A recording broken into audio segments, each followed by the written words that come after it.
and welcome to this week's Twin Peaks Unwrapped. I'm your host, Bryon Kazaska. Beside me is Ben Durant, and we are now going into Season 2, Episode 8.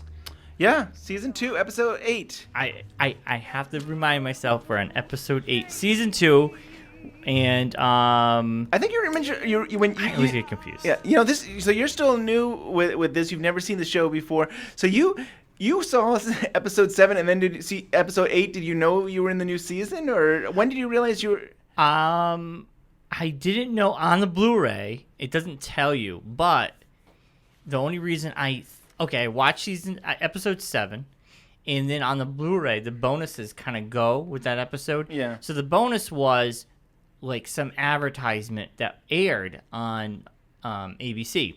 So I clicked it. And I watched it, and I'm like, oh no, is it going to tell me something?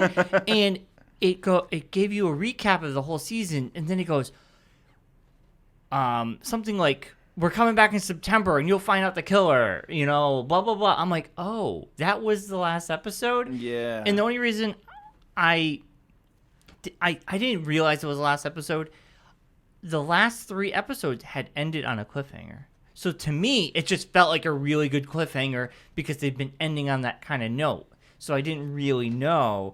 And then, that's how I found out. I'm like, oh, that was the season finale? And what, Too 7? funny. Seven episodes? Yeah, and I originally saw it when it aired the series, but the more I think about it, I think I might have seen it in the reruns of the summer. So the summer of 1990, in August, they reran the first season. So I think what might have happened was maybe I was catching it, I may have missed the original run, and I saw some of it, and I said, I should just wait for the summer. And so I actually ended up seeing, I think that's what happened, I ended up seeing the 7 episodes starting in August, leading up to the new season. So for me, it was nonstop. Oh, just kind of like you in some ways. Yeah. You were binge watching it without binge watching it.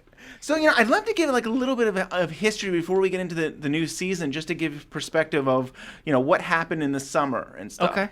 So the finale, of season 1 aired May 23rd, 1990, and that aired on a Wednesday. And I've always wondered, why did it air on a Wednesday? Because for the whole season, it's been airing on Thursday, and I finally found out why. And it was that was the last day of Sweeps Week, or of Sweeps. Oh. So the idea of Sweeps is that you want to get the highest ratings so that the people who are buying commercials will spend more money on you and stuff like that. So that was it was up against stiff it was up against some really big competition on Thursday night. Yeah, Cheers. It was up against Cheers. So they didn't want to even bother with that. Well, they couldn't do Thursday the next night because the sweeps were over and stuff. So they had to do Wednesday. Okay. So, yeah, I think that's what happened. So anyways, so then we come September 11th, 1990, Twin Peaks soundtrack was released.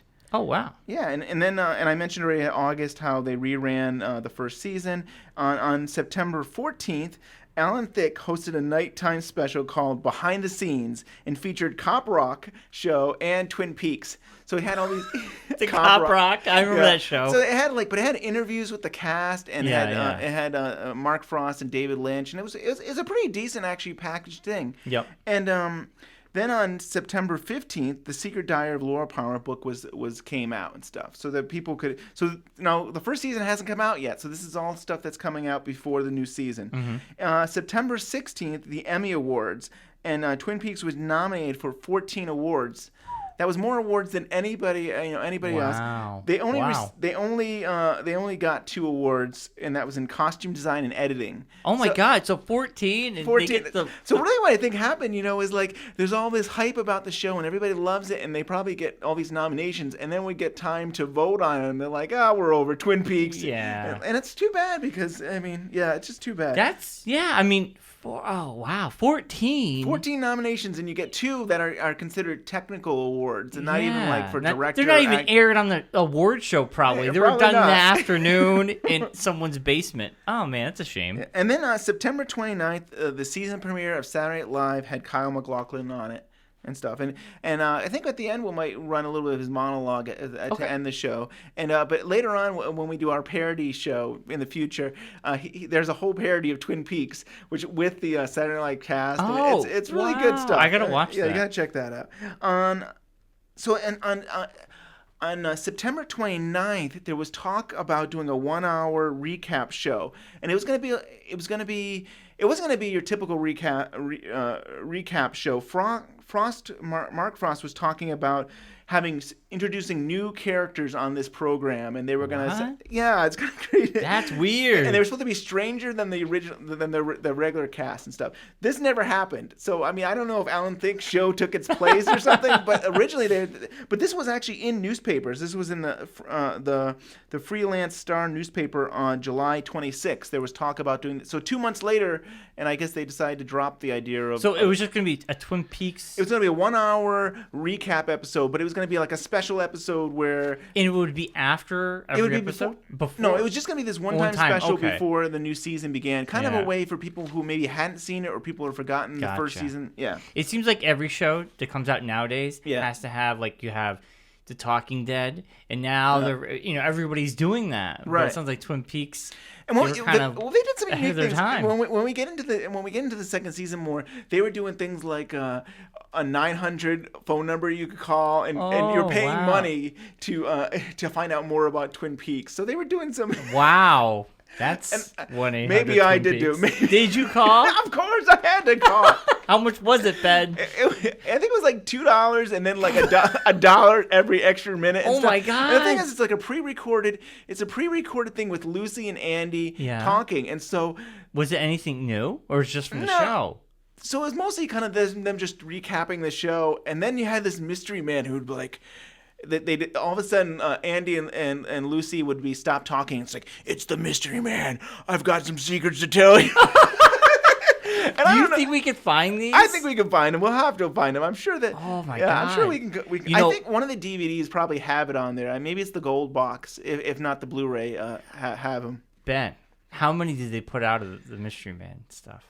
I mean, this is part of the Lucy and Andy 900 phone number. Yeah. I'm sure they did at least 15 of them or so. Because I think we just found our new endings. Yes, maybe after the Diane tapes. When I find out, when we can find out where they fit in, so they would match with the episodes, because they'll talk about the episode that just aired or something like that. Yeah, that'd be too funny. That would be fun. That would be good. So where else was I? So and then the last thing was. The research I did came up with the Diane, the Twin Peaks tapes as coming out October 1st, 1990. I think that's not correct. So the new season began on September 30th. I'm positive that the Diane tapes came out before the new season. So maybe the published date was October 1st, but I want to say it was a few days before the new season. Something could be published and then not released. Yeah, or the other way. I feel like They said it was published October 1st, but it happened to come in stores September 28th or something like that. Because I remember getting the tape. It's a cassette tape, and listening to it, and they went past. They're basically on this episode, so they basically went through the first season because the Diane tapes didn't just have original stuff with Kyle MacLachlan and with Cooper. It also had stuff from the show. So you could hear the difference of audio. You'd have this audio that was like really clean mic, and all of a sudden you'd hear sound that came from the television. Yeah. So they went through the whole first season, and then you're hearing stuff with Cooper on the floor talking to Diane. It's like, oh wow! And there's a giant, and like I mean, we haven't even seen the episode yet, and they're talking about this. So that was kind of cool. But yeah, it was good. So yeah, I think this is So I just wanted to give you some background what was going on before we got to the new season. Wow, that's a lot. Yeah, they were busy, and that's like super hype. Super hype. But that is a great hype because it's right before it airs. Yeah. Unlike now, I think we live in a time where everything's hyped a year in advance, 2 years in advance. Oh yeah. And by the time you're hyped out, and you're like, just put it out. But that sounds like the perfect amount of hype. And I can't even recall a show in the last 10 years. Well, maybe Lost had that. But that hype surrounding something before it comes back in September. Right. I mean, we haven't felt that energy. Oh yeah, like event television. Yeah, I think we're kind of lost with the binge watching and the fact that we can stream now. So it's kind of like, we were talking about True Detective. It's one of those things where I'm behind a week or so, and it's kind of like, well, I can get to it when I feel like getting to it. I can stream it, on HBO Go and stuff. And so that event television, I think it's something that's slowly going away. If it hasn't gone away already, I don't don't know. I guess maybe Twin Peaks, the new season of Twin Peaks will bring it back. I mean, they're gonna. I mean, there was talk about it maybe being on Netflix, but instead it's on Showtime, and Showtime will still. At least you have to wait a week to be able to see that. Yeah, I like watching a show week to week, and then you can talk about it with people, and you get the excitement up, and you have to. Yeah.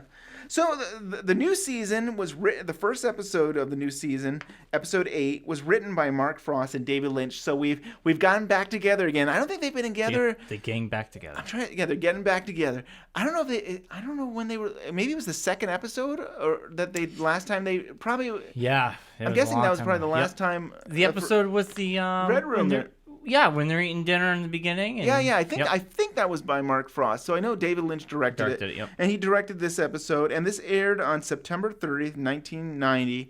It was a Sunday. It's another one of those. A Sunday. It was another one of those 2-hour like movie special type things. So they're hyping it up to be. The thing is so. They were on Thursday all season for the most part of the first season. Now they're moving them to Saturday. So this will air on Sunday, and then the following Saturday will be their regular time slot for. See, Saturday is the dead day. Yeah. Sunday nowadays is the primo. Everybody's got their big show on Sunday night. I think back then it probably Thursday was the big night. Yeah. Friday and Saturday were like the kiss of death. I know. Really? I mean, X-Files lasted a long time on Friday. Yeah, and then they moved to Sunday. At some point, they moved to Sunday. Sunday's not that bad, right? That's a good time. I always hear these different theories that like you're trying to kill off a show if it's moved to Saturday. Some people make the argument that there's less expectation for Saturday. Like, you don't have to get your numbers up as high. If you do, and I think that's what the executives would have said. It's like, if you can do this much, you don't have to get the numbers of Cheaters because it's a Saturday. So if you can get these numbers, we'll be happy. But it's still a lot to ask for. Like, the demographic they're going for, I think they were going for younger people, and they were all out on Saturday nights. Yeah. But I'm sure we'll talk about it as the season goes on about how. What were the ratings? So the ratings was a 12.1 rating. It's a 42nd place for the week. It's the best ratings you're going to see for the rest of the season. Why'd you ruin it? I know. I'm you sorry. ruined the surprise. And we're talking 22 episodes we have. So this is this is going to be a long stretch. It's going to be a long stretch. Yeah, it really is.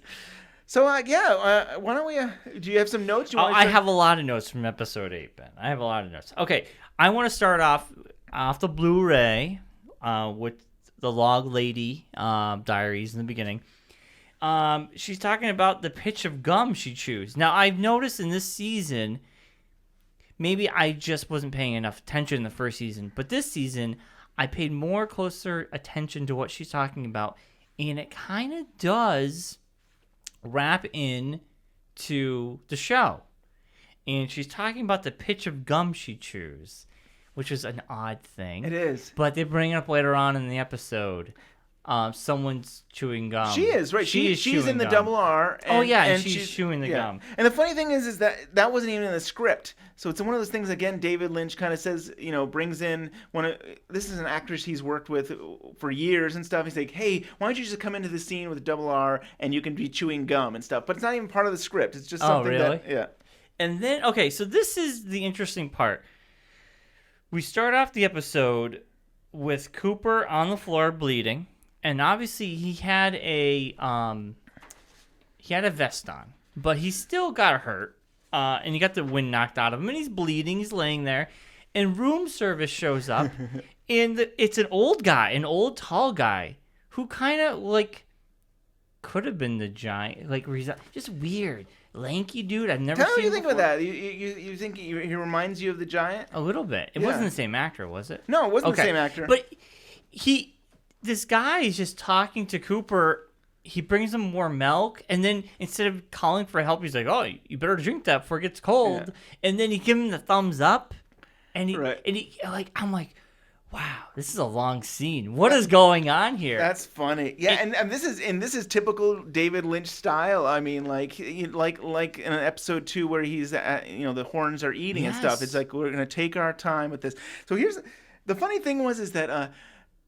So this actor who was playing the waiter was walking slow. Yes, very slow. And so Lynch is directing him, and he stops him. And the guy who plays the giant thinks he's going to tell him to, you got to speed it up here. We got to go. And David Lynch says, "You're going too fast. Walk slow." So this is Lynch saying this, like, "Oh no, you take your time and stuff." I mean, relax a little bit. And I mean, it really. he really does take his time. But you know what though? It's a well-crafted scene, I guess. I mean, I really think it's a interesting scene for Twin Peaks. Yeah. Like, it's like one of the most memorable so far for me. And that in the Red Room, this scene will always be embedded in my head just because it's just so odd. But I liked it a lot. I really liked it. I love it. And this is one of the things, and this might have been a real turn-off for people. People are coming, again, people are being told, you're going to find out who killed Laura Palmer, or at least they're being hinted at to some degree. Yeah, and they don't. But and so they go in here, and you've got, like, at least 5 minutes with this waiter who's like... Do you think people who are so excited are watching this going, what is going on? Do you think like people are kind of upset or like kind of? I mean, I worry that people are always thinking they're being jerked around. It's like, oh come on, you're not serious that you're just gonna talk with this old man for 5 minutes. 5 minutes and stuff. And do you think the old man? Do you want to play? Why don't we have some audio? Let's take it. Sure. The phone. Thank you. Sure. No problem. That's good. I mean, that gets a little vibe of the way. No problem. Do you think that if, say, Cooper was having a fever dream, that the giant, he could have been the giant? Because he sees this tall, lanky man, but then when he's in bed and he has a dream with the giant, which I know I'm jumping ahead a little bit. And we're gonna see the dream. We're gonna see the giant right here too. Yeah. Do you think the giant? It could have been anything, but for some reason he saw this tall man, and it just represented this giant. Like say if it was a short person who came in, his fever dream or his dream would have been a short person or a kid. You know what I'm saying? Like he just kind of like he took what he saw in real life, and that's what incorporated in his dream. So this goes back to what we've talked about before. Is this a vision? Is this a dream? Is this a hallucination? Like what are we? Well, he's highly wounded, so it could be a little bit, but I think it's a vision. Yeah. Because the clues the clues come true, just like the Red Room. Right. Those things came true. And I love your theory about like, they seem very similar and stuff. I mean, it's kind of cool. I also think it's interesting that this whole writing, Cooper signs for a gratuity and stuff like that. Yes. What do I want to get into that? It was weird. Yeah. I know it's weird. If for some reason this was some kind of, if we were theorizing this is supernatural and stuff like that, I always thought this is just my own theory. That in some ways, he wouldn't be tipping. By him, he's not tipping. He's signing, saying, "I allow you to come into my life" or something like that. You think so? I don't know. It's a weird theory that in some ways he's agreeing to meet with the giant this way. But that could be a total. Is that a theory you've read online, or is that a theory? So. That's your theory. I think this is my theory. That's an interesting theory. Yeah. I mean, it's so weird. And I love the thumbs up. The thumbs up. I mean, Cooper's done that. But maybe you're right, because he signs it and then he gives him the thumbs up. Like, yeah. You did it. I know. You were right? Because why? Like, so then he sees a giant because. One more time. We bring up. I just love this. This is stupid. Oh, I thought he was gonna say, "I've heard about you." No, he winks. He gives him the thumbs up again. I've heard about you. We'll give it another second to see it. Did I already miss it? But he's so funny. I've heard about you.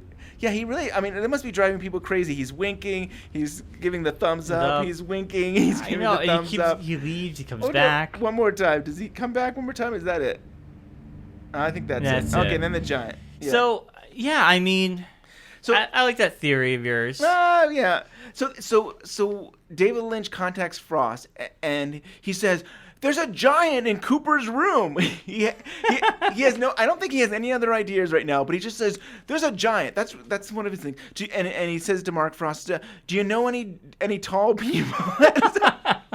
And I love that about Lynch. That's what he's thinking about. And he doesn't know how the story is going to be used. He doesn't know what he's going to do with it. But he likes the idea of this giant in Cooper's room. So. Do you think the writers, like the last season with the whole ending, you think David Lynch comes in, he directs his one episode, and they're all going, "Oh my God, now we got to figure out how are we going to do this season?" Because it sounds like David Lynch would just do his own thing. Yep. And then everybody else is in a different So at least playing Mark field. Frost was directing the last Yeah. episode, so at least he can kind of control Yep. things. But you're right. When we get to the end of this season, I think you're gonna be like, where would they go from here and stuff. Yeah, So yeah. and I think that's what happened whenever David Lynch directed, he would do something and then it's like, okay, Now we you gotta threw figure out that- some of the script, you changed this, you did this, now I have to figure it out. Sometimes I think Mark Frost enjoy that. I feel like he probably enjoyed the whole Red Room stuff and saying, how can I take the Red Room and make it, a reality throughout the rest of the first season. So sometimes I think it works. Other times it's kind of like, I had this whole idea, I had a whole plan on where it was going, and Lynch came in and changed it. Yeah, and Lynch stuff. is like almost abstract. And I love that. I mean, yeah. And then Frost is more like, not in your face, but he can take apart that abstractness that Lynch has. He's and got put it structure. I together. mean, structure. Mark That's Frost what is I'm very, very linear, very structured. And you need that. You need somebody who has a foundation to be able to carry the show. Especially, we're going Yep. another 22 episodes here. That's a long stretch, It's a long too. stretch. So you need somebody that has a kind of control of where it's going. But And now David Lynch only did the first episode and the last episode so he's doing for this season. This season. So for this season, he's doing this episode. He does the next episode. Okay. And he's gonna do another episode in the middle, and then he will do the last episode. And I believe that's it. 4 episodes, I think. So it's like after he comes in, maybe one other. they're probably like, "Oh, we gotta figure this out again." Right. That's what I talk about, the gum chewing. You know what caught my eye about the gum with the log lady? Because in season 1, in the dream, he says the type of gum, your gum is gonna come back into style, and that gum you like is coming back in style. Right. And that was like the only like little thing nobody ever touched upon. I keep telling you, it's coming. It will. They will. They you don't think that was it? You don't think that was the subtlety with the log lady? No. The gum? No. I promise you, it will come back up. It will. All right. It will So be back. it's like a long con with the gum. It comes later on. Okay. Well, that's good to know. Well, and remember, so here's the thing again, like that gum you like is coming back in style was originally for the European pilot. So technically, they didn't have to have anything it didn't have to mean anything because it was just an add-on to. Okay. But the team will use that. It will come back. It will eventually come back. It's funny, some of these storylines take forever to come back. Like, yeah, there's things that have happened to people that like, oh, I guess they forgot it, and then they do come back. So, like that one kid. Which you Are told, you talking about Mike? Yeah, again? you told me that Mike comes back eventually. Mike will come back. So I wanted to mention that. So in the script, there's no mention of the giant taking Cooper's ring, and stuff. So at some, Cooper's on the floor, and the giant saying, "I have things to tell you about," and I think he says when it becomes true, I'll give you back your ring and stuff like that. Yeah. And so it's interesting that whole thing didn't show up in the original script, but. Yeah. So the ring was just added on. Yeah, which I like the symbol of the ring. I mean, he get his ring back. What was it? He would get his ring back once he figured it out. Was that? I think that's what. Right. I think. I'm trying to remember. We should talk about the clues. Well, I wrote ghost vision. So yeah, I was even unclear. Vision. Because he was laying there, and when are you saying the giant is a ghost? Or? Yeah, or a vision? Yeah. Because he just appears out of nowhere. Right. But he was shot, so he could be unconscious. We don't know. True. From blood loss, and it could all just be be in his head. I mean, it could all be in his head, like a vision or a dream. Yeah. So I wrote down man in a smiling bag. The world. Owls. The world are not what they seem. The owls are not what they seem. My auto correct. World. Without chemicals. Without chemicals, he points. That's right. Okay, so those are the owls are not what they seem. Right. The ring. Oh, takes ring until he finds these to be true. Right. And clue: Leo locked in a hungry horse. I believe? Hungry horse. Right. Now I don't. Yeah. So I think the hungry horse one was, so when Teresa Banks, the first murderer, the part that they're investigating, was killed, Leo was in jail in Hungary, Montana, and so he it doesn't fit. If this is a serial killer, he would not be. He couldn't have killed Teresa Banks. Yeah. So that's where that clue came from. Yeah. And then, So I mean, those are the clues, and I think they get to a couple of them pretty quick in the next episode or this one. And so there's a scene where Ben is at the One-Eyed Jack's, and it looks like he's gonna hang out with Audrey here. Oh yeah, this was my favorite part of the show. I was really? Do you like incest, or is that what you No. I was like, I wanted to see how this was gonna happen. I'm like, how are they gonna pull this off? She clearly he is unstoppable. He is like a man with a mission, and he seems too. He gets what he wants. Exactly. Yeah. The fact that she puts a mask on, and she really is just like, leave me alone, and he listens to her.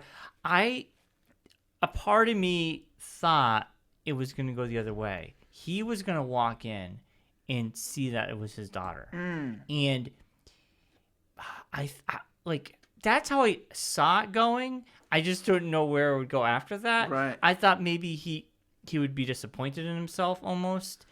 What have I done? Yeah. And then maybe she would have got pissed at him. They would have hated each other, but that would have drove her further to go figure out who the killer is in spite of her dad. Yeah. And seeing how her dad's a creepy guy. It's fascinating. That's how I thought it would go. Right. That's really how. It would be interesting. I mean, knowing what I know about this character, it would be interesting to see, how would that played out with that.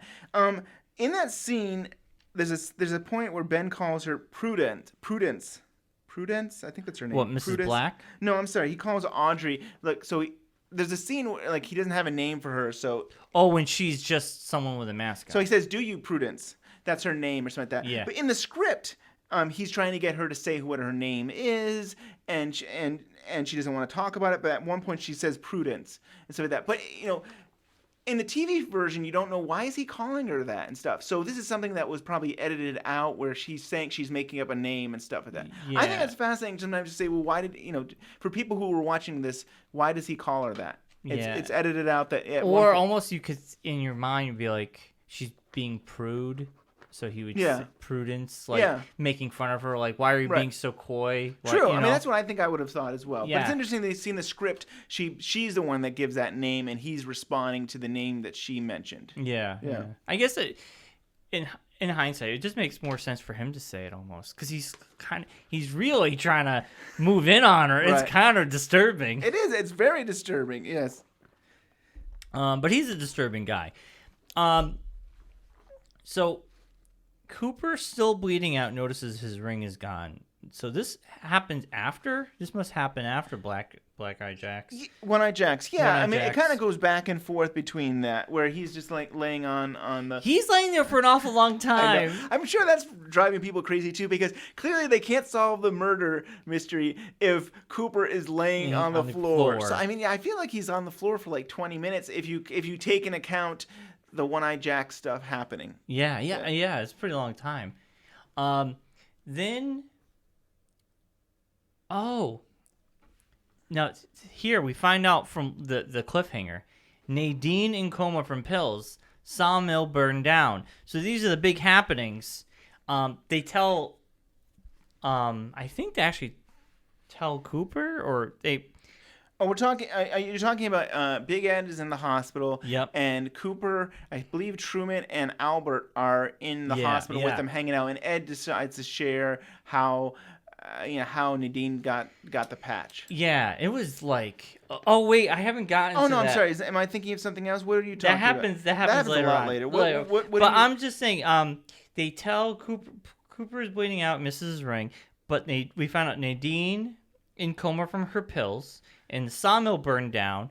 So the sawmill burned down. So what does that mean for those guys? That means now they're going to try to get that insurance money.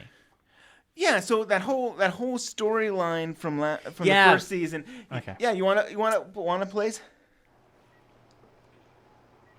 I lifted my bulletproof vest. 3 slugs, point blank range. That explains this. Tick or Hell of a way to kill a tick. Did you get a look at the gunman? I saw a masked face, muzzle flash.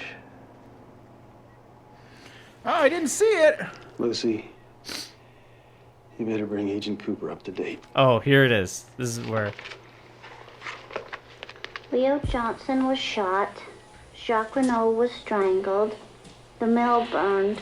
Shelley and Pete got smoke inhalation. Catherine and Josie are missing. Nadine is in a coma from taking sleeping pills. I love the music. He says, "How long have I been out?" Yeah, I know. And this all happened in one night. Yeah. It was the most eventful night in Twin Peaks history. Right.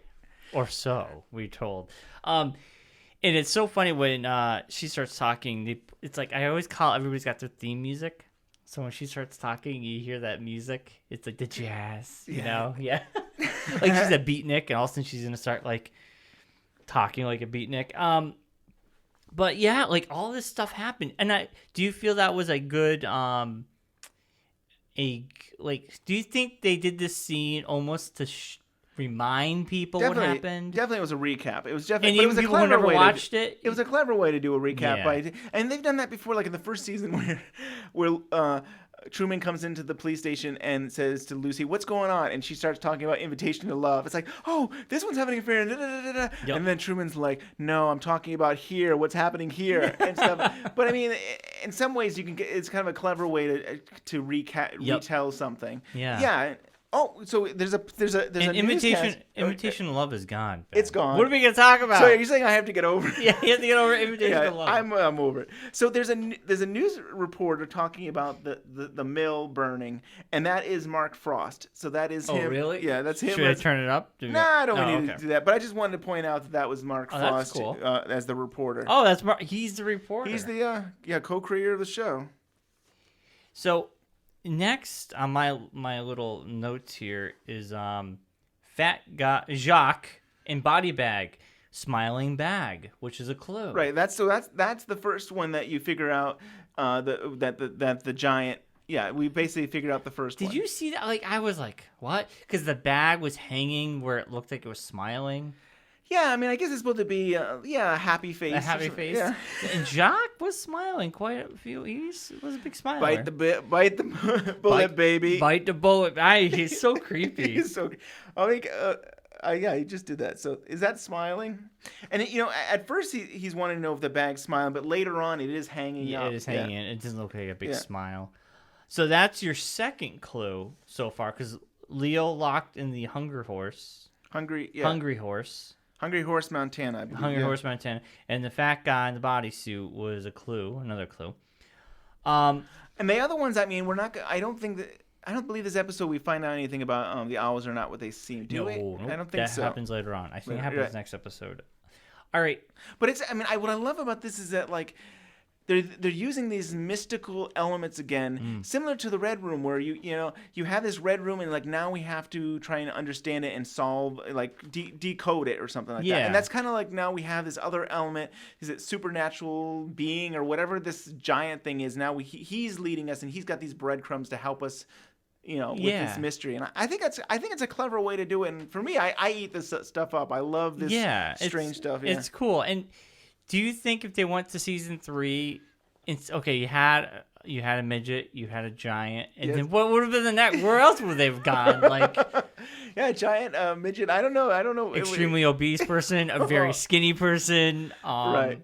Oh, I don't know. Where could they have gone? They could have went Forget everywhere. people now. Let's get into animals. Yeah, it could have been a dog, like Summer Sam. Hello, Agent Cooper. Oh no. A talking dog, talking cat. Oh no. Now that gets silly, I think. But so there's a scene where Maddie is talking with her aunt, Sarah Palmer, and she mentions that she had a dream, and in this dream, I believe it's it had to do with the carpet. Go on. Yeah. Just dreamed last night.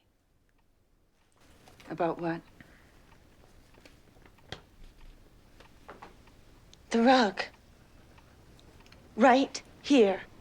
Right from this angle where I'm sitting.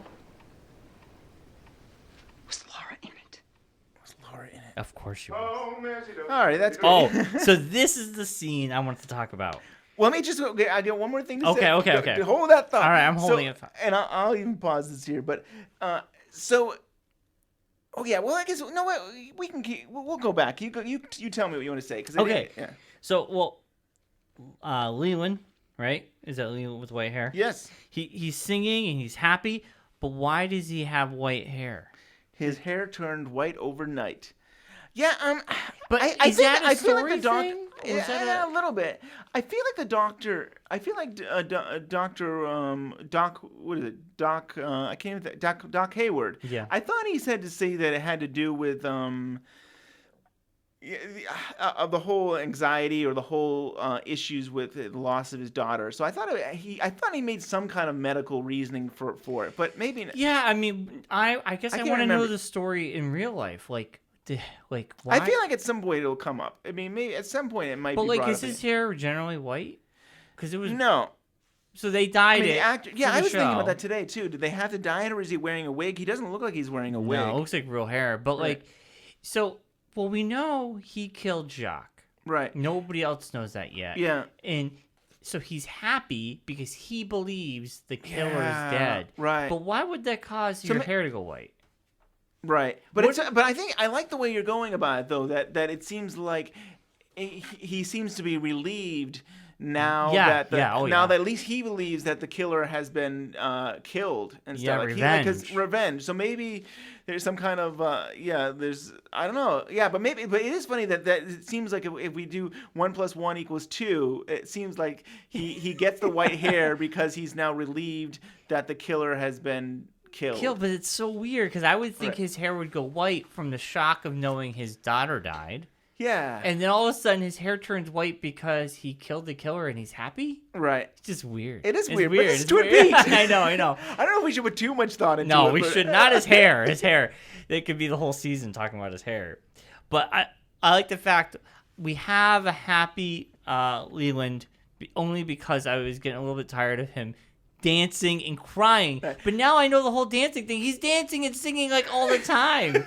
He's like a show tunes man. Yep. He loves show tunes. Oh, too funny. I thought that I wasn't sure if right after this that I believe that Maddie's about to see something in the rug. I mean, I'm not sure if we move to another scene. No, or... I think that she. But now she's like, "Oh, Leland, hair turned white." This is not when she freaks out.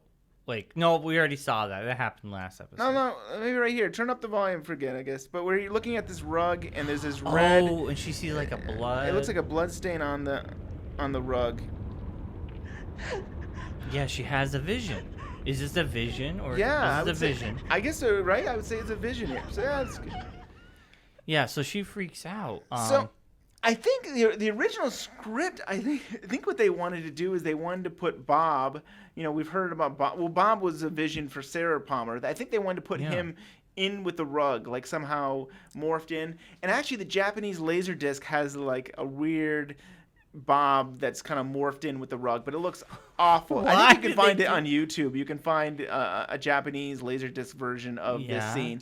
But I actually think it's more powerful to have this weird red stain on the rug than try to force this. Now, doesn't it confuse you? It confuses me because we know that Laura wasn't killed in the house. Mm-hmm. So why? Why is maybe it's just a fun house? Maybe it's just to freak you out. Is Laura haunting the house and trying to give them clues to figure out? I'm not saying anything, so I'd rather hear you have to say that. I think I'm onto something. No, I don't know if you're onto anything. Because, like, why would you see... I mean, we all know we talked about the fact that Bob in the mirror was an accident, but they put it into the show. Right. So that...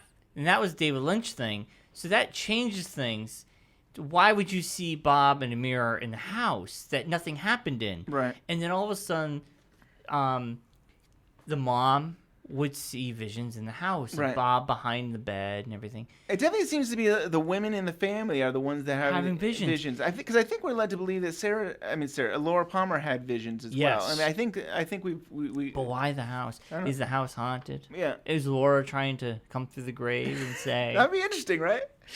So you know, in the script, Sarah says, "Oh, tell me about your dream," and she I think she wants to know if it's connected to Laura and stuff like that. I mean, and so in the script, I thought this was just interesting to share. In the script, this is what Maddie has to say about her dream. She says, she says she was in the desert with an animal. It was like a cat-like animal, and she says, I could see its eyes, yellow and red. Then we were in the woods. It was very dark. I woke up and the window was open. So I think she's saying the window in her room was open and stuff like that.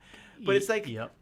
I mean, I feel like this episode is trying to feeling like there's something around here that is the owls. Like something, owls or yeah. creatures or something to scare her, or maybe, you know. But Yep. but it's interesting that this is of course not canon because it's something in the script. But I still thought it was interesting that her window was open and she's having these weird.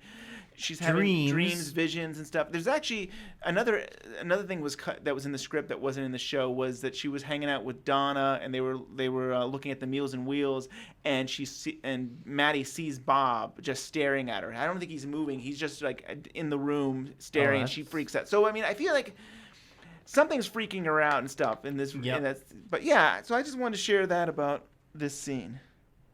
Also, okay, Albert is back.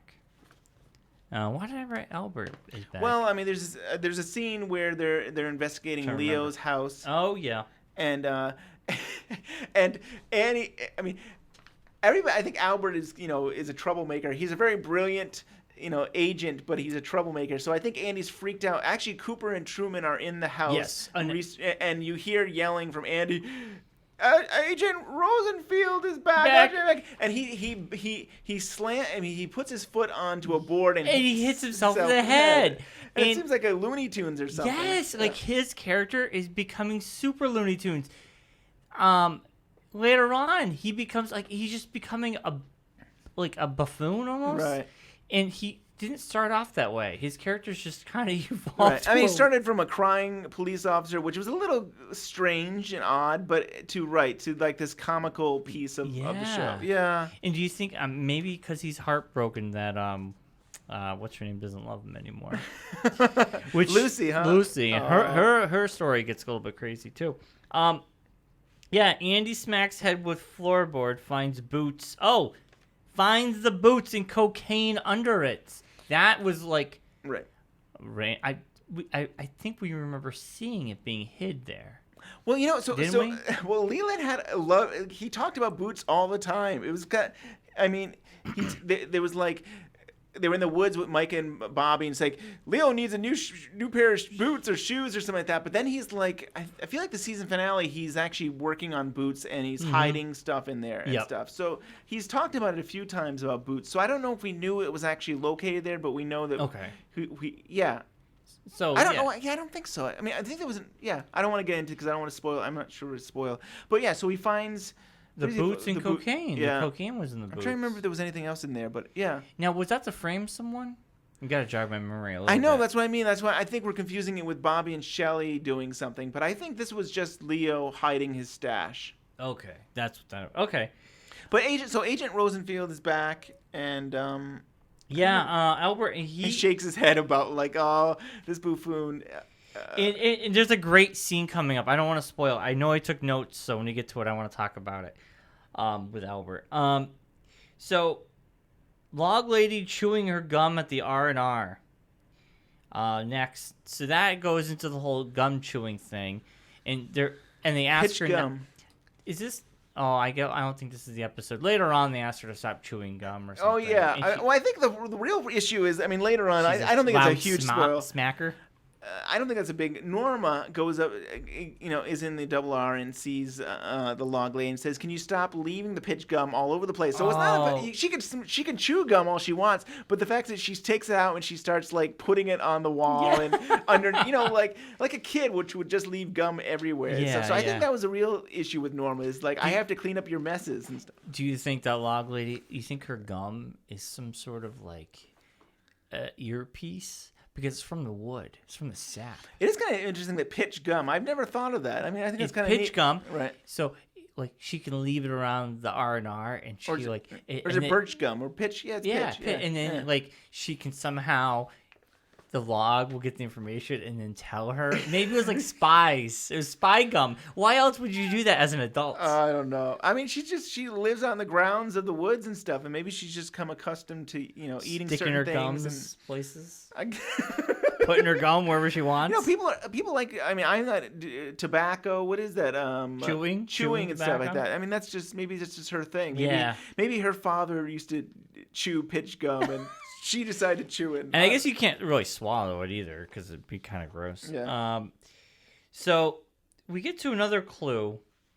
Leo was in a jail cell in Hungry Horse, Montana. Okay, I just rewrote that. I think we figured that out now from Albert or somebody. We figured that out from Albert. Yeah, I think right? Albert as Albert was was hanging out with Cooper, talking with him. He was updating him. Yep.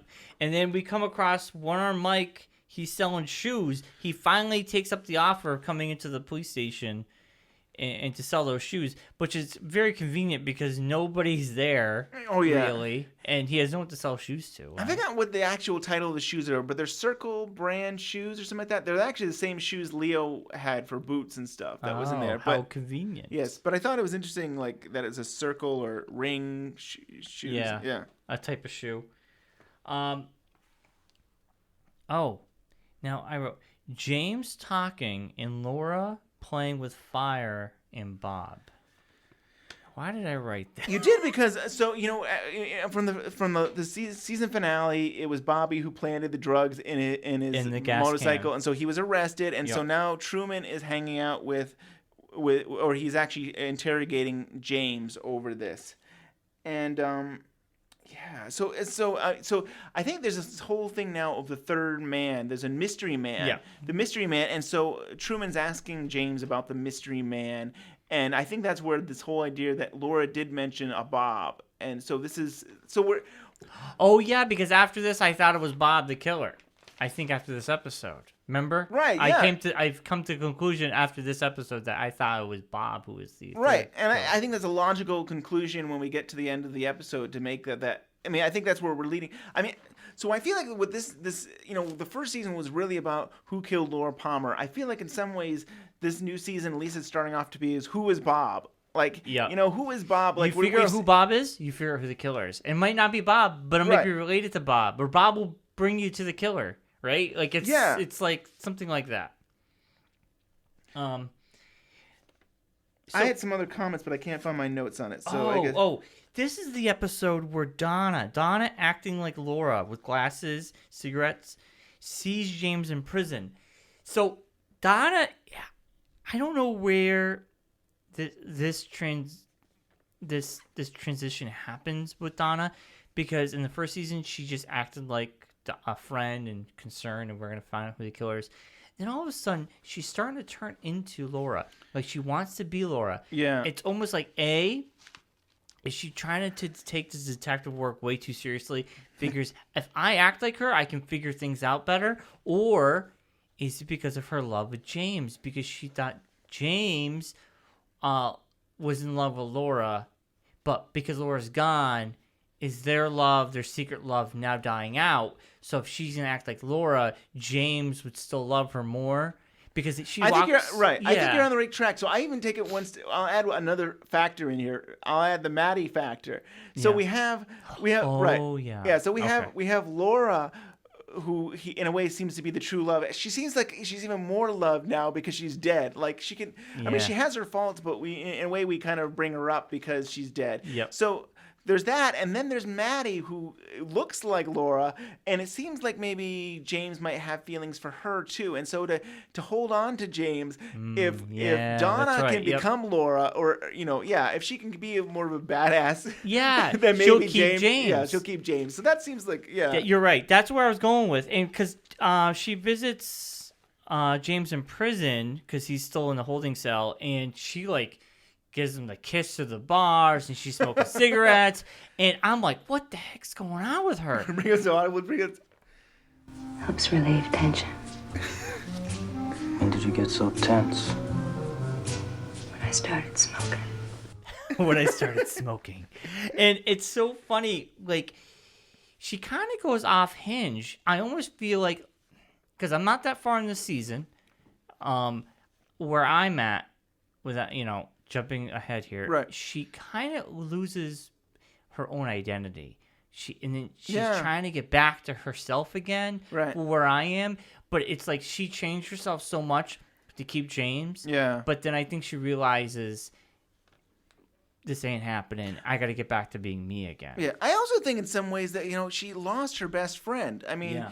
in a way, part of her identity was friend. kind of following whatever her best friend did, and to no longer have that, I think she's kind of figuring out who am I in some way. So I think it's the identity of trying to be in love with James, but also the identity of like, who am I now that my friend is gone? And I think she's also learned that her friend wasn't as good. I mean, I think she knew that to some degree, but I don't think she realized how bad Laura really was. Yeah, with those tapes they discovered. I mean, that's like if someone were to pass away now and then you go through their internet history, you're like, well, what kind of person was this? This is sort of those tapes were her secret, her hidden diaries that exposes her to the world. Yeah. And I mean, that's a big shock too. Some of the stuff she said on there wasn't like flattering to anybody. But yeah, it's kind of like the layers of the characters have really gone deeper, especially Donna. And I like old Donna. I don't like this new Donna at all. Personally, I'm like, oh God, stop it. I hear you. So we have a scene with Dr. Jacoby and Cooper. I don't know if you want to have anything to say about that. Yeah, I wrote, Doctor's awake and tells them that James and Donna buried the necklace. He took it from under the rock. Right. So the doctor is the one who took the necklace that Donna and James buried in the first season. And then I also wrote, Laura could have wanted to have died, he tells them. Yeah, I like that. Was that from a tape? No, so I mean, that leads into something I have to say about it. So, right. So I'm gonna step back and explain that a little bit. So Dr. Jacoby, this is an extended double life dial. I'm sorry. So this is what Dr. Jacoby has to say, and I'm gonna use some of the script. So some of this is coming from the script that was deleted or we don't see in the show. So Dr. Jacoby, Laura was in essence leading a double life. Two people, self-divided, and those two selves were literally at war. A war of attraction. Attraction. I can't say that. And part of her that was good and loving was gradually losing ground. And Cooper says, why? Jacoby says, the other self was stronger. She wanted peace. He's saying she wanted peace with herself. And then Cooper said she did not commit suicide. And then Jacoby says maybe she just allowed herself to be killed. So that's what you were getting at. So there's some extra stuff about this whole idea of the duality that I liked that was not in the show. She's saying that in a way she split into two people. There was the good self that like Meals on Wheels, and then there was this bad self was self-destructive and stuff. And so I think he's saying is that she, that darker side of doing these bad acts kind of won over and stuff. And maybe that led her down the road to getting killed. Not that, But I agree with that. I think, she had that good side. The bad side was, maybe it was too dark. And you're not going to feel guilty as a person for doing good things. Yeah. So she does these bad things, and then she probably feels guilty and probably wants to do good things. But maybe that guilt outweighed everything. So if she felt maybe, hey, if I were to die, it's not going to be a big deal because I feel maybe she really feels guilty about these bad things she's done. So dying would give her peace. Yeah. Because she could truly never escape them because this is like a small town. These certain people know what she did. She's involved with these people. How would you get out of that? Right. Without repercussions or something happening, right? Yeah. Or, someone's threatening, hey, I can tell all your secrets. I mean, maybe. I'm not saying much because I feel like I think we're still learning. There's still more to learn about her and stuff. Yeah. So I won't say too much, but I think, I agree with that. That's what I was thinking too. But I liked it. So that was interesting. The script stuff that was not in the show as well, to see that to get more clarity that in a way she was like two people. But oh, definitely, and that goes back to the theme of Twin Peaks. Right. Duality. Right. Yeah. The Twin Peaks and everything else that throughout the whole series. I mean. Yep. So we find out about Ed shot his wife's eye out. Which is interesting, and it's a funny story, and I love the scene that they're in the hospital, and they're out in the hallway, and Ed tells Agent Cooper what happened, and he's very upset that she's in a coma, and the reason they're still together. And I love Albert is dying, and he's laughing, and it's so absurd. It makes Albert is almost like us watching the show. Yeah. When I watch the scene, I'm like, if Albert wasn't in the scene, we would have to take this seriously, but it's really ridiculous. But Albert is sort of our voice. It's sort of like the viewer's voice going, what? Yeah, And he's that cynical voice. Yeah, he's that cynical voice Yeah. like, are you got to be kidding me? But I like that in the show you have a character that points that out because it makes the viewers... It's not taking itself seriously. It knows it. It knows it's ridiculous. Well, here's the funny thing was that him laughing was not in the script. Really? The actor started laughing, and he was trying to control himself from not laughing in the scene.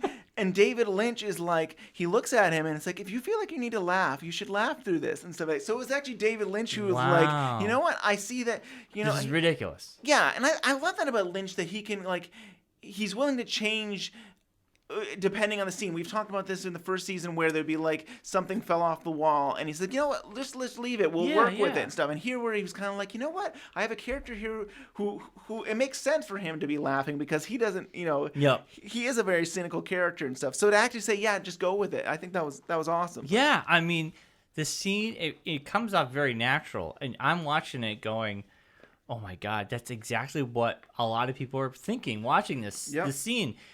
But then, Agent Cooper being the Boy Scout saying, hey, like, knock it off. But it's such a ridiculous story how he shot his wife's eye out. What was he, hunting? He was hunting or something? I think so. I think he was hunting. Yeah. You want to bring that up for a minute? Yeah. Well, the first day we were hunting pheasant. Nadine's a crack shot, and we already had a couple of birds. I felt good shooting, listening to the sound echo and roll down those hills. I fired, and a piece of buckshot skipped off a rock and caught Nadine square in the eye. Man, that's a tough one. She laid across my lap as we drove back to town. Yeah, Albert's laughing. She never cried. She never blamed me. She never hated me for it. A couple of months later. All right. So I don't believe in fate. You make your bed, you sleep in it. That's pretty good, I think. Yeah. Yeah, and then Albert's got his he's trying not to cry. His hanky there, yeah. That to try and clean up. He's like, "I'm sorry for laughing at that, but too funny." Also, I want to mention the hospital is the gross food in the hospital. For some reason, they have a fetish in the show to show really gross food. Well, the funny thing is, we just I can't even speak, but compare that to a pie. We have pie and donuts. So we have sometimes these lovely, great foods, and then we have the hospital food that is nasty. Gross. It actually makes sounds like, it's like, yeah. It's just really slushy. Cooper sees the smiling bag. Yeah. It's the slushy, kind of goopy food. So here's an interesting thing. Now, I'm going to have to put myself in the mindset of me being in this episode and not knowing what I know. Okay. I wrote Bobby's dad had visions of his son hugging. So he sits down with his son at the double R, and they talk it out. And it's almost like his dad's saying, I'm leaving? Like, his dad's acting weird. And he had a vision of him and his son hugging. And then, to me, I thought it was Bobby's dad leaving. Like, I took this. Yeah, I'm not sure. The huckleberries are particularly delicious today. Particularly fresh and delicious. Thanks.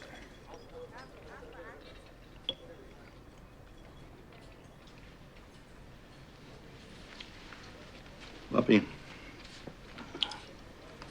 may I share something with you?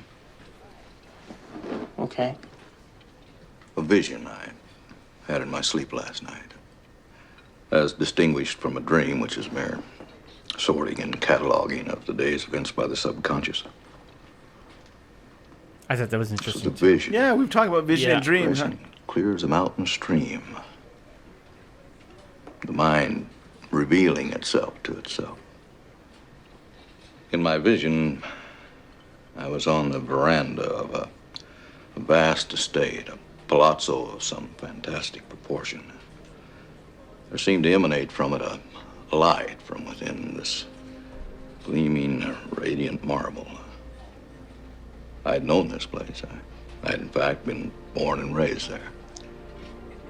This was my first return. A reunion with the deepest well springs of my being. Wandering about, I noticed happily that the house had been immaculately maintained. There had been added a number of additional rooms, but in a way that blended so seamlessly with the original construction, one would never detect any difference. Returning to the house's grand foyer, there came a knock at the door. My son was standing there. He was happy and carefree, clearly living a life of deep harmony and joy. We embraced, a warm and loving embrace. Nothing was held. We were, in this moment, one.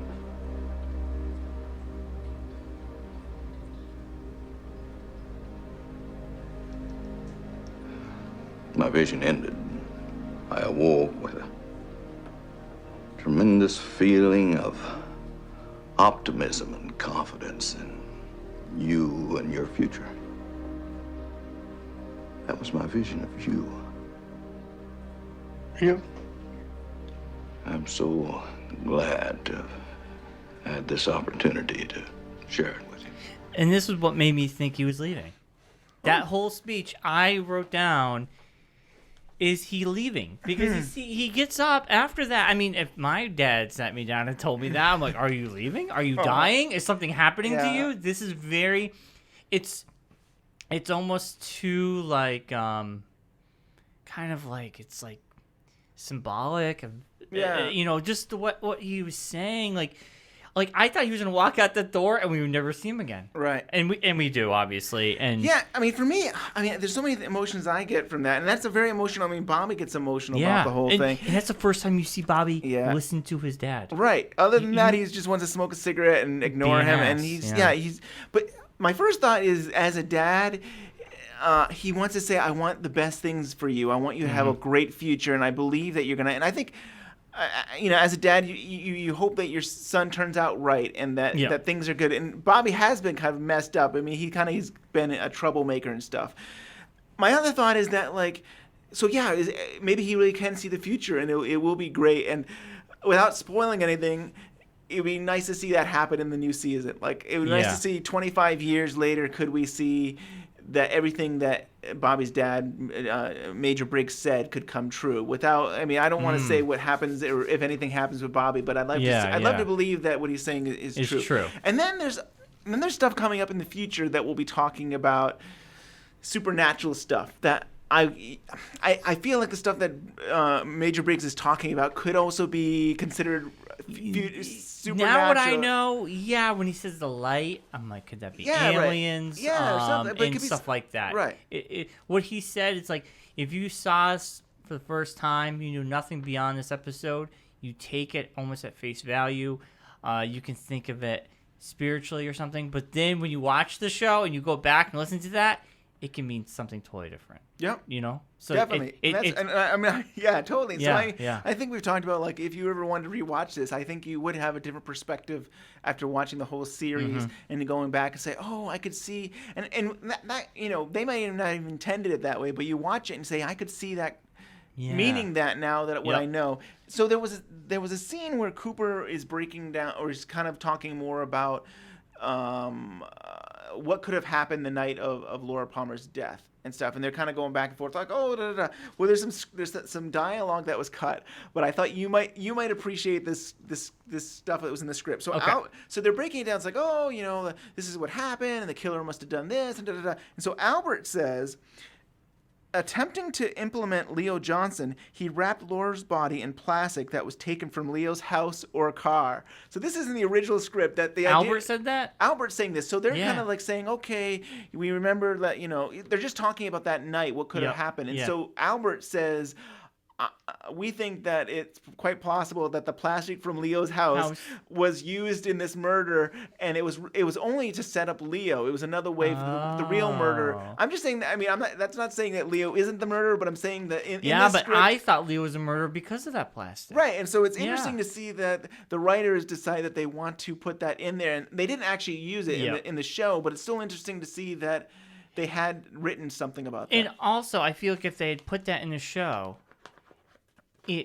I feel at this point in the game, the fact that nobody looked at inside Leo's house to take the plastic and to analyze it to see if it's the same plastic that she was wrapped in, to me, that would have been like that's something we would have done earlier. So if they added that to the script now, I feel like they would have to go to his house to make sure it was the same plastic. Think about it though. So what we just saw was Andy was at Leo's house and saying, "Oh, Albert is here, and Truman and Cooper are already analyzing the house. So I could see Albert actually going in and I keep forgetting that was Leo's house. Okay, yeah, you're right.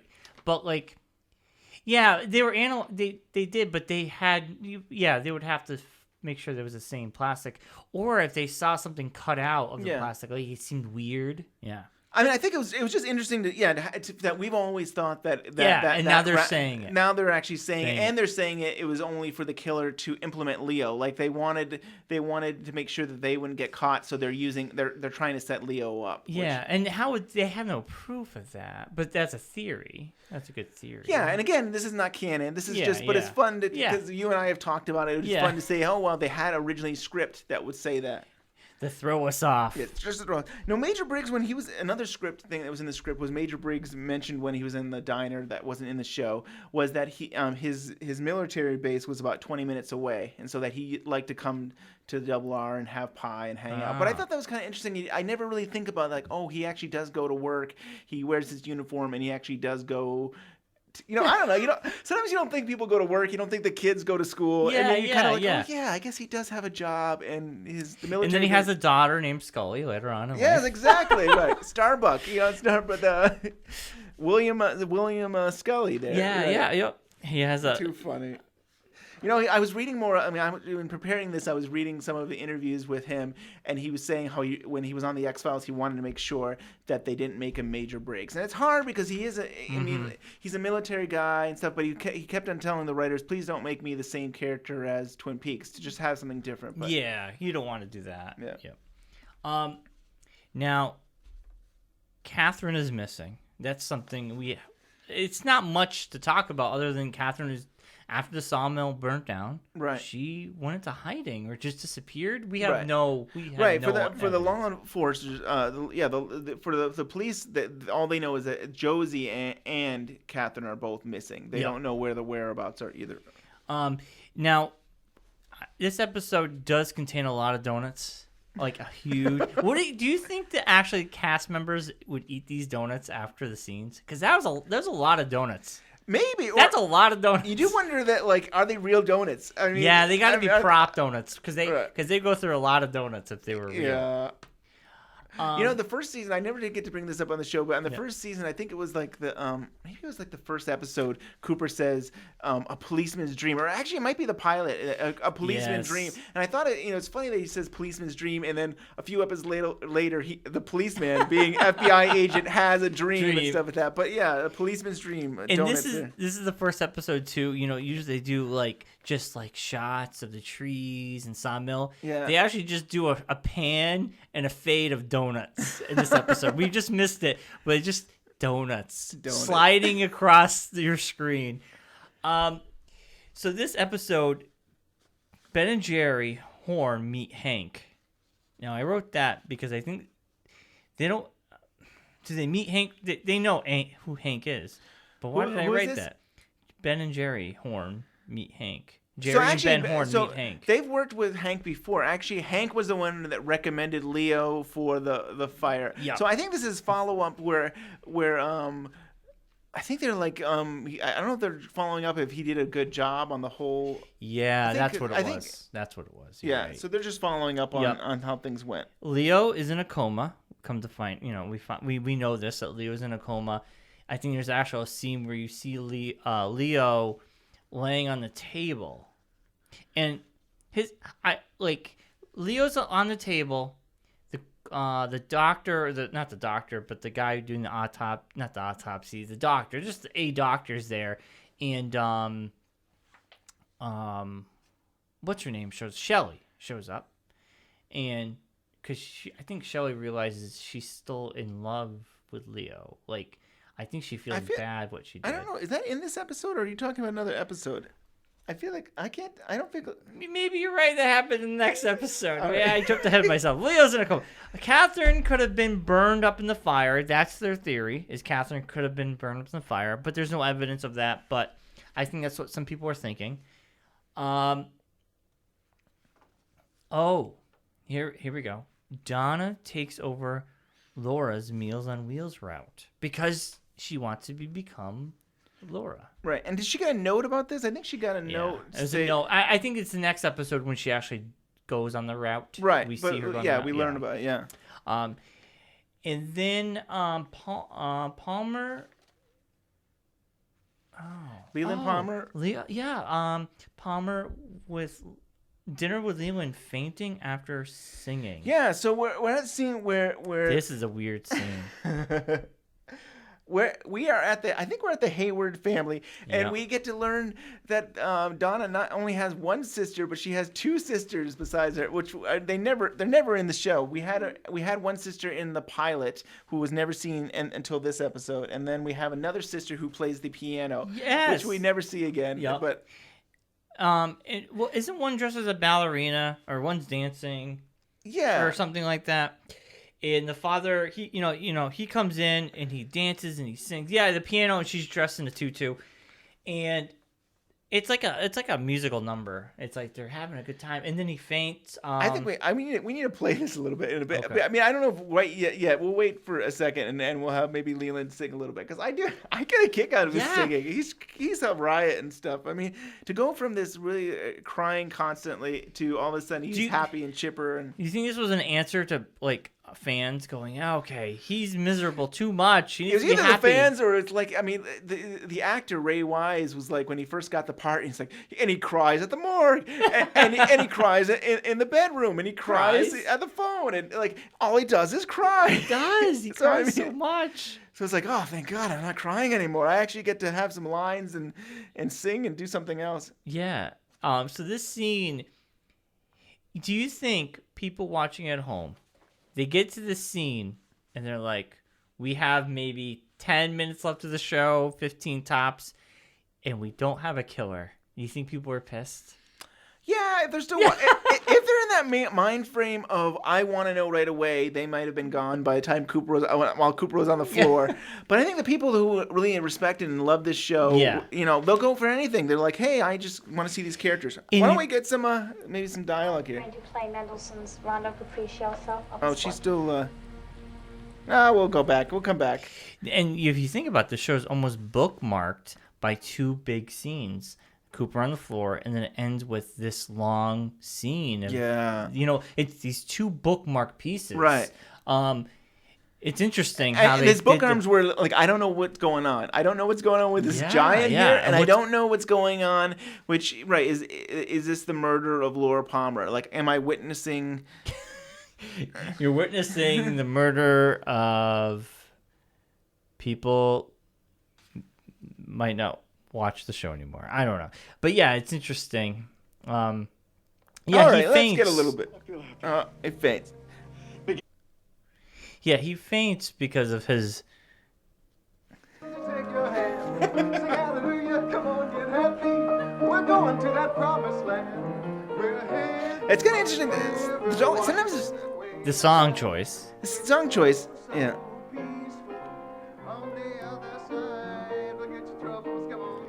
Yeah. Chase all your cares away.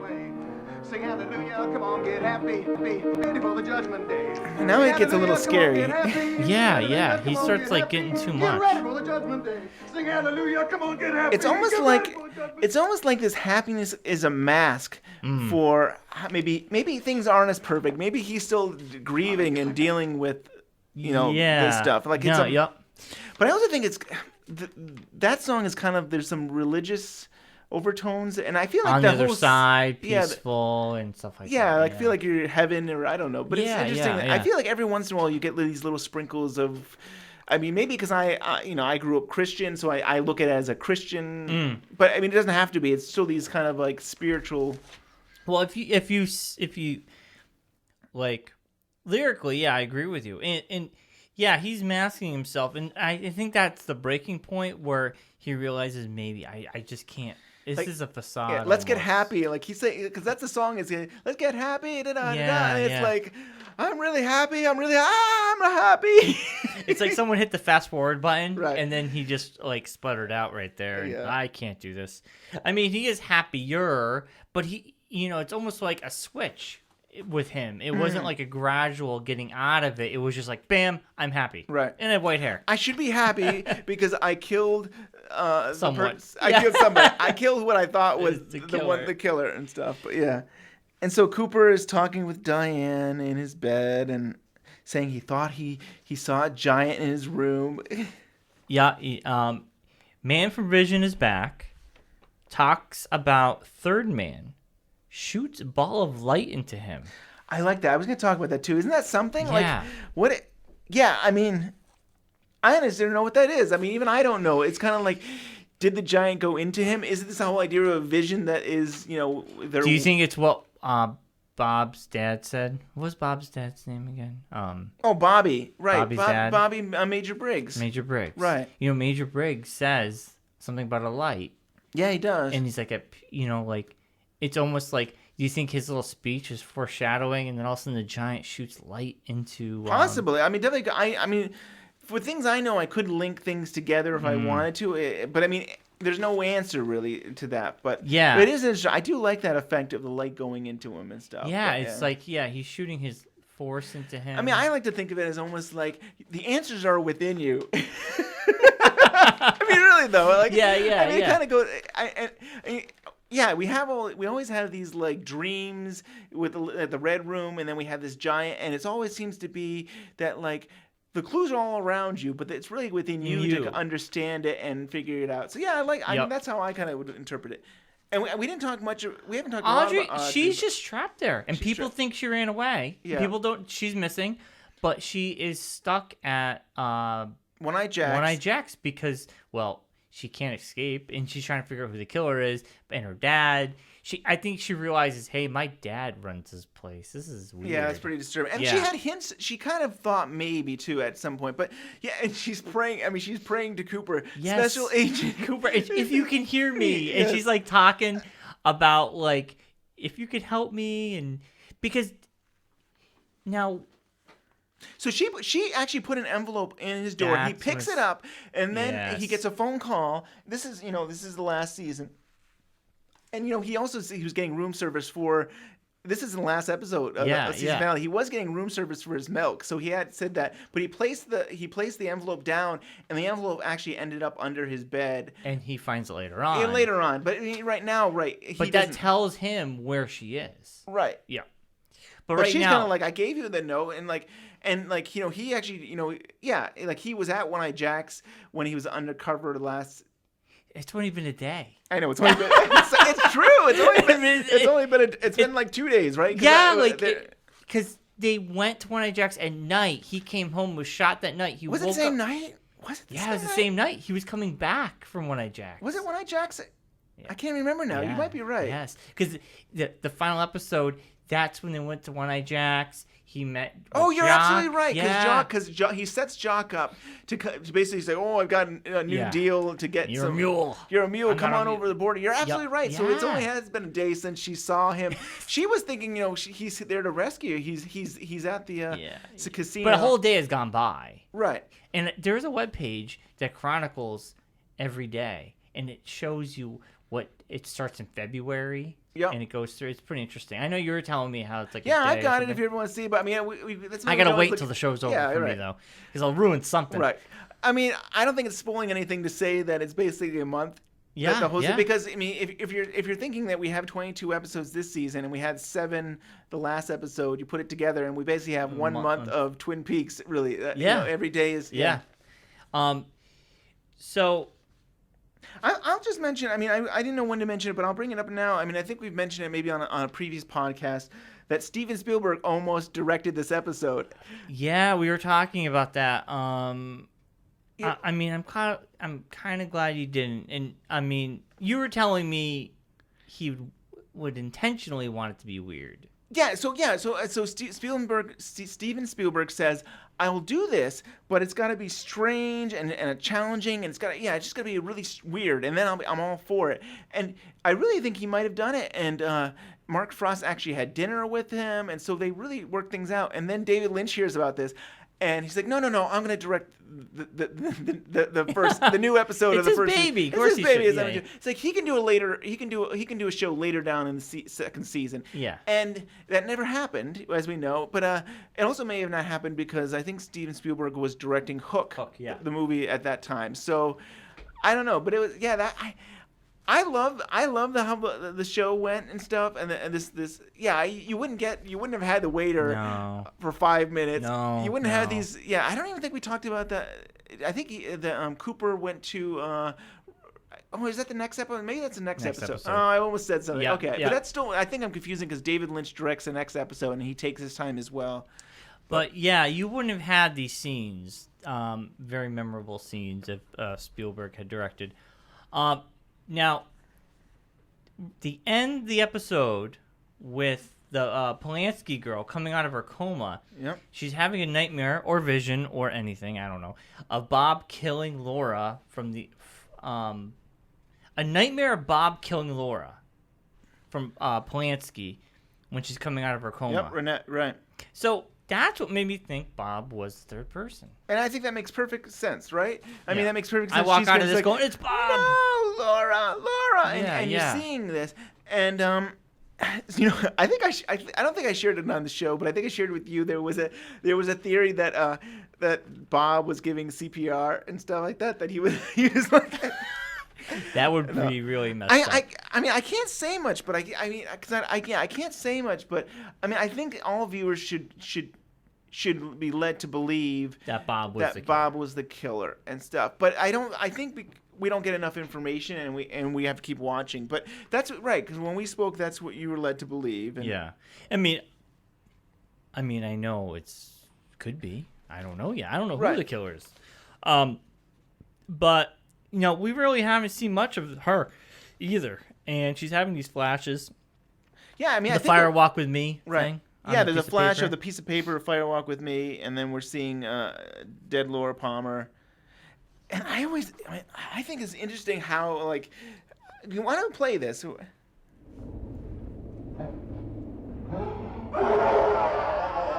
is creepy.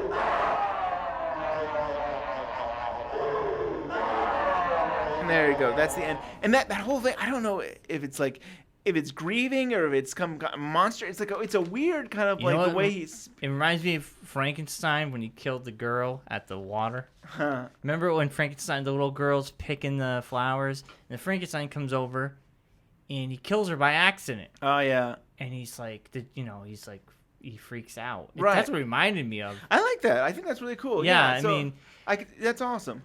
I just don't. So it was all an accident. That there is no murderer. There is no serial killer. Teresa Banks was a mistake, and that whole thing with the putting letters in the fingers. That would just happen to be there. That just happened to be there. He's like, I see a double R, the double R diner menu. I'll just take that R and stick it in. Yeah, and you know what? I also had my notes for this episode that is Hank the killer too. That was another. I think I mean, I'm not saying much, but what leads you to believe that? Maybe. Hold on. Let me see what I find. I wrote... Oh, wait. Hold on. Episode... Okay. I just wrote... Hank is the killer? Question mark? And I don't know... Oh, is Hank the third guy? Question mark. Killer. And that was after the Bobby's dad at the Double R. For some reason, I thought Hank was the killer. Just because, Hank's taken out all these people. He's out of prison. But he was in prison during Laura's death. He wasn't even... Was he? Yeah, he was. Oh, I guess he was. Maybe he escaped. No. Yeah, Hank was in prison, so he couldn't be the killer. But for some reason... What if it's I'm throwing some theories out there. What if it's not one killer? What if it's like multiple killers and like Hank killed Laura Palmer and Leo couldn't kill Teresa Banks, but somebody else. Hank's working with somebody else, and one person kills Teresa and one person kills and Hank kills. That's plausible because Hank could have had he could send letters out to people. So right. He could have talked to somebody. Yeah, I won't go any further than that theory. I was like, oh, you could tell this person, but then if I did that, you'll be marking that person as not being the killer. So I won't say. Don't say anything. Because I myself do not know. So now that episode that wraps up the first. That was the first episode of the season 2. Yeah, it was a 2-hour movie. Really, I mean, that ending would have gave me chills at 10 o'clock at night. Oh yeah, I mean, I remember it freaked me out when I saw it. I was like, what is going on? And yeah, he could be grieving. He could be crazy and he killed someone and he has to feast again. He could be a serial killer. Who knows? Right.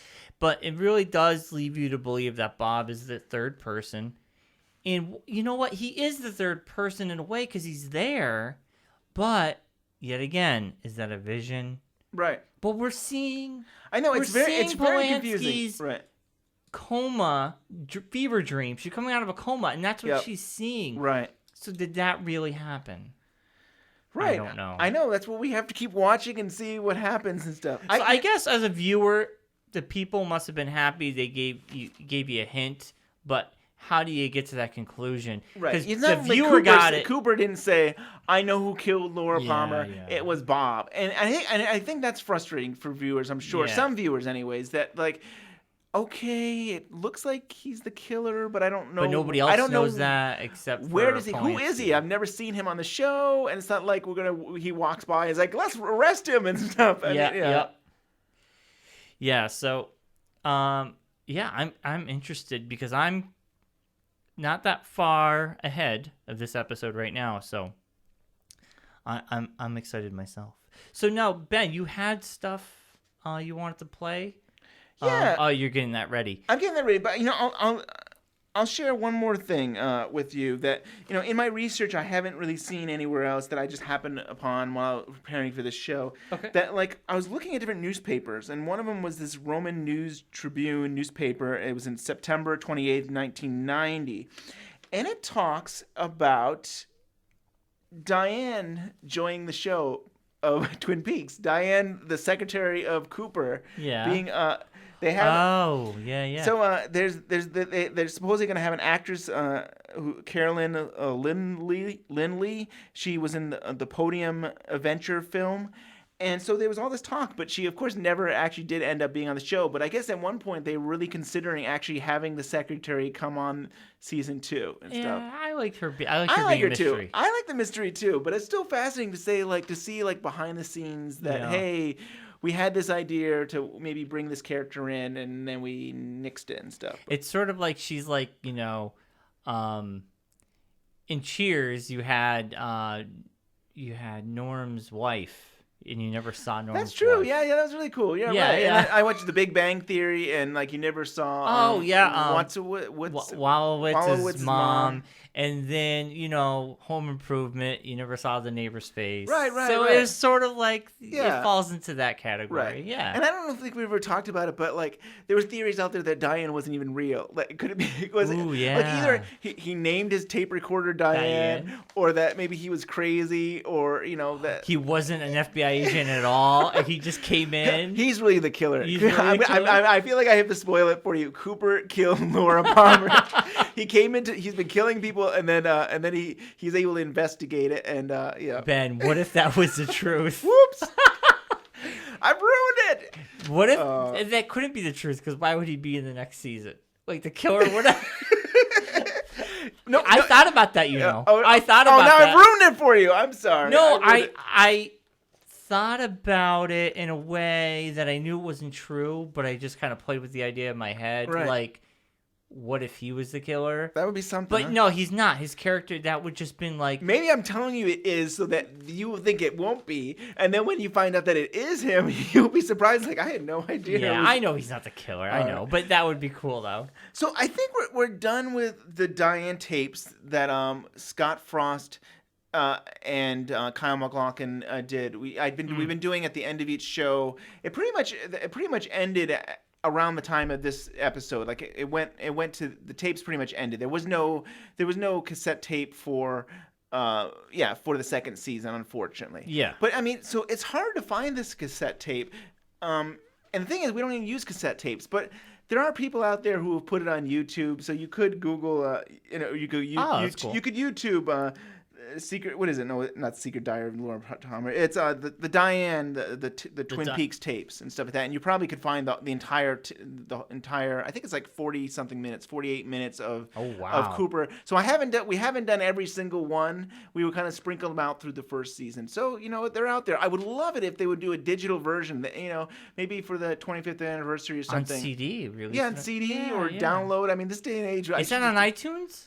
No, that's what I mean. Wow. I want it on iTunes or something. Let's download it. But so I think we can talk about each week if people have recommendations. I know we were talking about maybe doing the Log Lady intros. I think what else you mentioned something else. Well, the Log Lady intros, but we could see those on the Blu-rays. But I actually think it would be fascinating to hear those phone calls. Yeah, that'd be messages fun, because maybe a lot of people have never heard those. Yeah. So and I want to hear the Mystery Man. That'd be awesome. Yeah, so maybe we could do that. All right, we'll look into that in the future. If I can find them and I'd like to, sync them up with wherever we are, we could do that. So for today, I thought it would be fun to have the monologue of Kyle MacLachlan on Saturday Night Live. That was on September 29th, 1990, the day before the season premiere of the new season. Kyle went on Saturday Night Live, and I thought it'd just be fun. We're not doing the whole monologue. I thought we'd just do a snippet of it, or the part that I thought was fun. All right, so are we gonna? We're not ending the show with that, are we? Yes. So, okay. Well, before we do, we got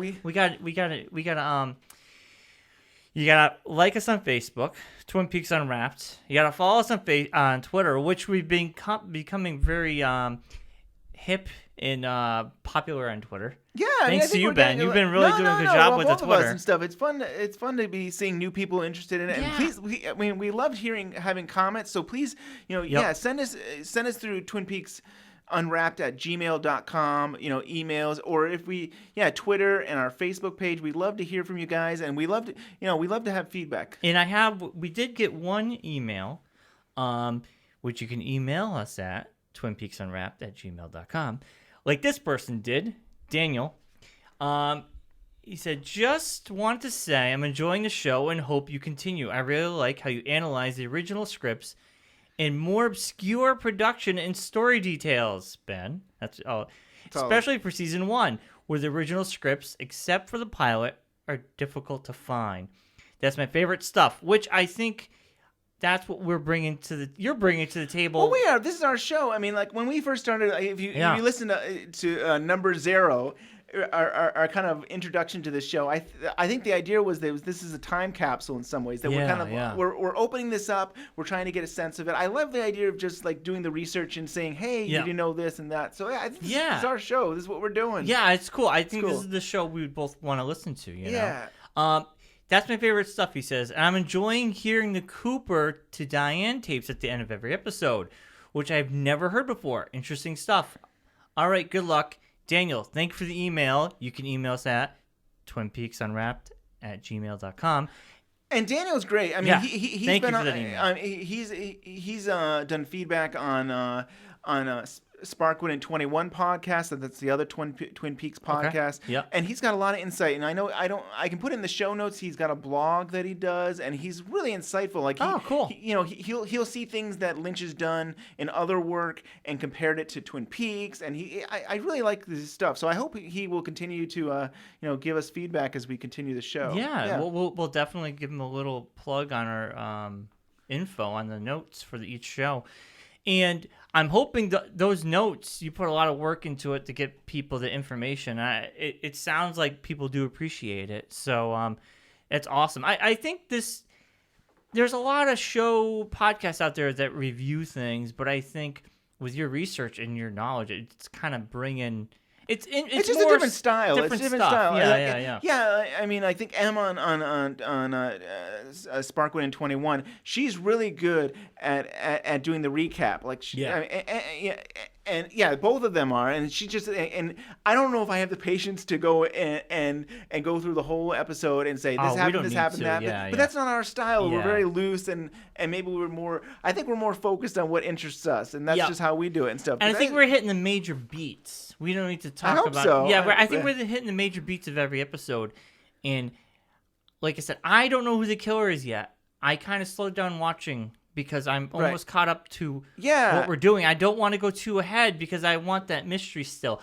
I almost feel I'm going to be so sad when I find out. Then the mystery's over. Right. But the show's not over. It'll be fun. It'll be fun to talk about. When we get to that point. Like, what do you think? Where do we go? Where do we go from here? I mean, And also a big thanks to Joel for being on the show last week. And if everything works out well, we should have him on again after we find out who the killer is. Yeah, that'd we'll be do awesome another show with Joel, again, and hopefully he'll become maybe a staple with us once in a while. That'd be awesome. On. That'd be really cool. Yeah, I think he brings a lot to the show and his insight and stuff. And that'd be really fun. I think he's really excited to see what you think of this. Yeah, I know. Stuff. I mean, it's always amazing, 25 years later, and there's people out there who don't know and stuff. And I think that's good, and especially with social media and everything you see is like. It's so easy for you to actually find out, and so I'm excited. And it's weird, even never I mean, 10 years of being on social media in my lifetime, and being on the internet and stuff, and I've never come across anything for Twin Peaks telling me who the killer is. That's cool. And I've always been interested in watching the show, and I never was seeking the answer. Right. But it's never fallen into my lap either. I've never heard it from someone, you can make it. Hopefully you can make it. Yeah, don't spoil it. So. Don't send Bryon messages and spoil it. I don't Google it or anything. Yeah, but we're getting close. I think we were saying if we're about to wrap up, we could play. I know it's never as good as actually seeing it, but at least you get a sense of Kyle on Saturday Night Live. I think it'd be fun. So thanks for watching or listening. Yeah, see you next week. Is your name pronounced MacLachlan? It's MacLachlan. It's close. It's Scottish. Yeah. This isn't so much a question about you, but I'm a big Twin Peaks fan, and I was kind of wondering, are we going to find out this year who killed Laura Palmer? Yeah, it's Shelley the waitress, and they're gonna reveal that in the last episode. So, any more questions? Or? Okay, well, listen, we have a great show tonight. Sinead O'Connor is here.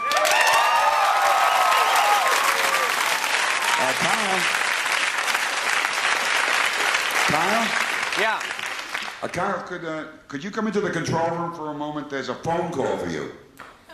Yeah, okay. Excuse me. It's David Lynch. David. Are you watching? Well, what do you think? Well, he asked me. What was I supposed to do? Lie? I've been in the business for 6 years, David. You know that.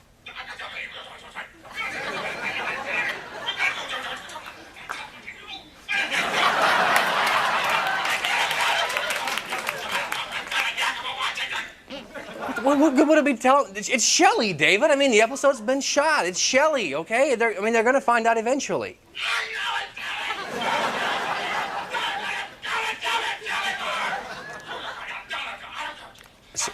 Okay. Yes, sir. Yes, sir. I understand. Okay. I'll try. All right.